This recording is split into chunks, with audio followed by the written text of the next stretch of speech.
选择家装呢，有时候有点像选对象，是选一个省心的，还是选一个高颜值但是难伺候的呢？今天这期视频呢，我盘点了10个超难打理，会让家务翻倍的家装设计，涵盖了硬装和软装。如果你像我一样爱干净，但又懒得做家务，那在装修改造和挑选家具之前，一定要先看这支视频，帮你避雷，少走冤枉路。先声明一下，我盘点的这些设计呢，并不是说不能选，而是我觉得它们不够实用或者很难打理，所以做这些设计之前，一定要根据自己的生活习惯先三思。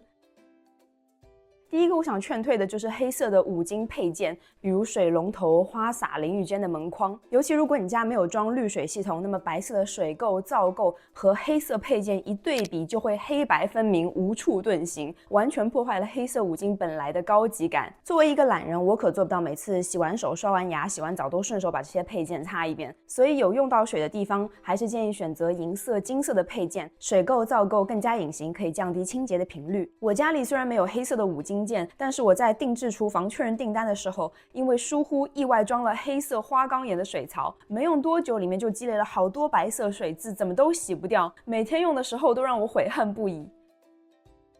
第二样呢，就是玻璃家具，尤其是茶几、桌子这些平面，很容易成为指纹、水渍、灰尘和毛发的收集器。尤其如果你家里有小孩或者宠物，又想保持干净，那这些地方你可能会需要天天擦。不仅如此，玻璃台面清洁起来也更麻烦。如果只是随手用湿抹布擦一下，反而还会留下水痕，真的要小心伺候。更别说玻璃桌子还有安全隐患，尤其是直角的那种，简直就是隐形的凶器。如果不是特别热衷于玻璃的视觉效果，那真的要慎重考虑。实在喜欢呢，你可以买小尺寸的边机，确保上面不会堆很多东西，这样清洁起来会稍微方便一些。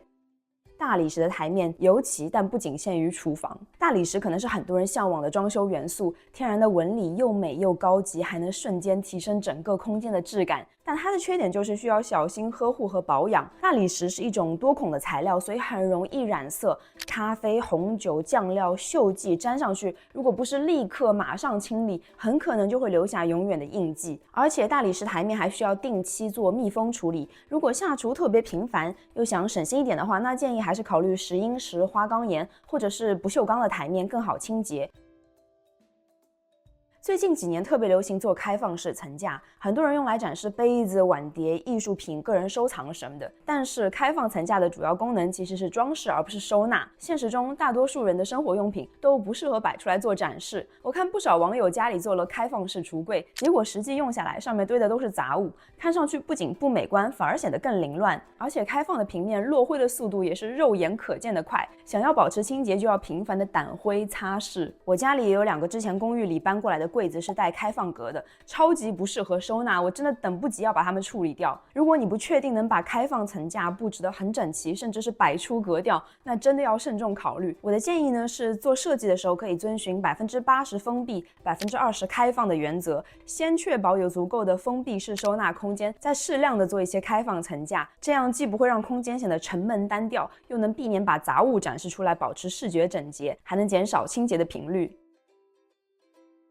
接下来要说的就是小瓷砖，特别是用在卫浴的墙面和地面，还有厨房的防溅墙。我之前就对这种细长条的瓷砖设计超级种草，我觉得特别有复古感。但幸好因为安装费贵，就放弃了没做。瓷砖越小，缝隙就越多，霉菌和脏污就有更多的藏身之处。我们家浴室为了美观选了浅色的填缝剂，淋浴间里呢，大概每隔3周到1个月就会有粉色和黑色的霉菌卡在缝隙里，需要清理。好在我们用的是60×60的大瓷砖，清洁起来3下5除2，10分钟不到就能搞定。如果当初选了小的，甚至是马赛克瓷砖的话，那清洁的时间就会翻好几倍。不过假如你实在喜欢小瓷砖的风格，其实也不是完全无解。现在有一种环氧树脂的填缝剂，和传统的水泥填缝剂比，它防水和防污的性能更好，特别是和浴室这种潮湿的环境会好打理一些。另外就是可以考虑选用深色的填缝剂，让污渍没那么明显。第6个要劝退的就是哑光墙面漆。很多人喜欢哑光漆的高级质感，但它其实特别不耐脏，尤其如果家里有小孩或者宠物，墙上留下的手印、爪印会让人分分钟想要重新把墙刷一遍。相比之下，家里高流量的空间，比如客厅、厨房、走廊这些，更适合用淡壳光或者是缎面漆。哑光漆呢，最好用在低流量的空间，比如书房，还有就是天花板，因为哑光漆可以更好的隐藏墙面的瑕疵。第7个就是各种凹凸的表面，比如墙面的装饰线条、踢脚线、高低不平的拼接瓷砖等等，这些设计都额外增加了会堆积灰尘和油污的表面，清洁起来就更加的困难。我特别不喜欢清洁踢脚线，因为大多数时候需要弯腰或者是蹲在地上擦，特别累人。如果做了有纹理的踢脚线，那擦起来需要的时间和精力就会直接翻倍。